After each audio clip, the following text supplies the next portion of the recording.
Undercover owner orders steak. Waitress secretly slips him a note that stops him cold waiting. Second, tell us where you're watching from in the comments, and don't forget to subscribe for more powerful stories like this. He walked in alone. Jeans and a plain jacket, just another customer, or so it seemed. The hostess barely looked at him. The staff whispered and smirked. His server rolled her eyes. However, when he ordered a steak, something unusual occurred. The waitress returned, not just with the menu, but a folded note. What he read stopped him cold. It wasn't a complaint. It wasn't a plea. It was a warning. And in the next 5 minutes, the restaurant he owned, but no one recognized him in, would never be the same. Watch to the end to see why he changed everything. Marcus. Avery was no ordinary restaurant owner. Quiet, unassuming, and worth millions. He built his dining empire from scratch. But after hearing troubling reviews about one of his newest upscale steakhouses, he decided to see the truth for himself. No VIP entrance, no flashy introductions. Just a simple man ordering dinner like any customer. He walked in on a Wednesday evening and was greeted with indifference. No smile, no warmth, just cold stares and dismissive tones. He was seated near the kitchen, away from the prime tables. Marcus didn't react.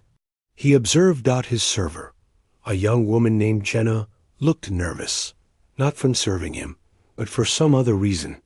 She glanced at the kitchen, then back at Marcus. Then, as she refilled his water, she slid a folded napkin onto the table, whispering, "Please read this before you eat." That's when the real story began. Marcus unfolded the note beneath the table, careful not to draw attention. The handwriting was hurried, shaky. Don't eat the steak. The kitchen uses expired meat. They cover it with butter and seasoning to hide. The smell. Please, I have a child. I need this job, but I couldn't stay quiet. His stomach churned, not from the food, but from rage. He looked toward the kitchen. The chefs were laughing, tossing seasoning casually, with no sense of urgency, no standards. This wasn't how his restaurants operated. Cleanliness, quality, and dignity were his core principles.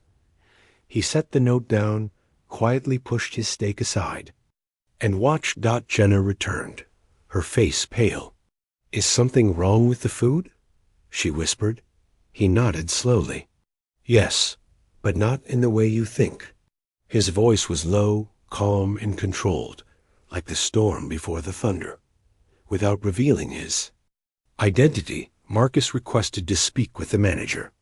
The hostess scoffed, but called him over. The manager arrived, chewing gum, clearly annoyed. "Problem with your meal?" he asked with a smirk. Marcus stood. "No, the problem isn't with the meal, it's with the leadership." The manager crossed his arms, rolling his eyes. "Look, if you don't like the steak, go eat somewhere else." Marcus smiled faintly and pulled out his phone.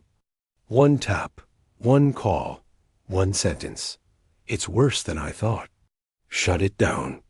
The manager's face dropped. Jenna nearly gasped. Was only then that the staff realized the man they ignored owned everything. Within minutes, upper management swarmed the restaurant. The regional director walked straight to Marcus, greeted him with a respectful nod, and then turned to the stunned staff. "This location is under immediate audit. Close it down now." The manager stuttered, trying to save face. But Marcus wasn't interested in excuses. He looked at Jenna. "You did the right thing." To the staff, he said nothing more. Just a slow glance. That said everything. They had judged him by his clothes, by his silence. They never imagined the man they mocked was the man signing their paychecks. The restaurant emptied quickly. Patrons refunded. Chefs were escorted out. The lights dimmed on a location that had lost its soul until now, and one waitress stood frozen. Knowing her quiet courage had saved far more than a meal. Jenna was offered a promotion and a transfer to Marcus's flagship location, same pay, better conditions, full child care support. She cried in disbelief. As for the manager and staff who had lied, cut corners, and mistreated customers, they were gone. Replaced, retrained, reminded that leadership isn't about fear, it's about integrity. Marcus didn't shut the restaurant down. For good. He rebuilt it from the inside, this time with people who cared. Because sometimes the most significant problems are hidden behind smiles and menus. And sometimes it takes one brave person to say, enough. So ask yourself, would you have stayed quiet? Or slipped the note that saved a stranger? If you enjoyed this story and found it thought-provoking, don't forget to like, share, and subscribe for more powerful narratives. Please share your thoughts in the comments. Take care.